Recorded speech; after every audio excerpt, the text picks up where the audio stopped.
How's it going, everybody? You're watching RD Motoring, and today I'm going to show you how to change the oil in your 2015 to 2020 Honda Fit. First thing you'll need to do is get under your car and remove this plastic shield. It's held on by 2 plastic push clips in the rear, which are obviously missing from this car, along with 6 standard screws on the sides.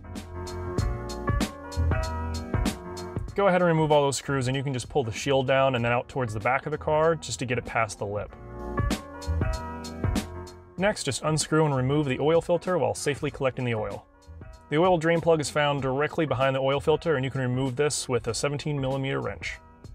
Just give it some time and let it drain for a bit.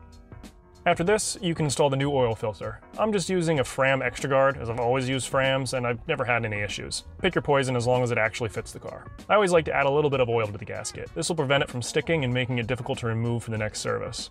Once that is done, you can install your new oil filter. Always hand tighten and only give it another 3/4 turn once it makes contact. You can then screw back in your drain plug. Just make it snug, no need to over tighten this either.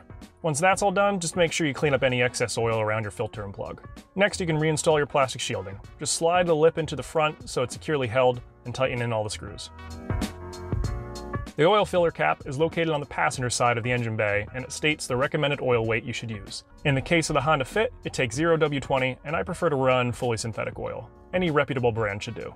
Now, the Honda Fit takes about 3.8 quarts of oil, so you aren't going to use the entire container if you buy 5 quarts. Pay close attention as you fill it up and make sure you don't put too much in. You should have a little over a quart left in your container. I would recommend running your car for a few minutes at this point to allow the oil to circulate through and fill your new filter. After this, you can check the dipstick. You want to see an oil level between the 2 holes in the orange section. If it is, then you're all set. Now I'll show you how to reset the oil life indicator. First, just start the car. Next, just toggle through your menu options until you see the oil life percentage.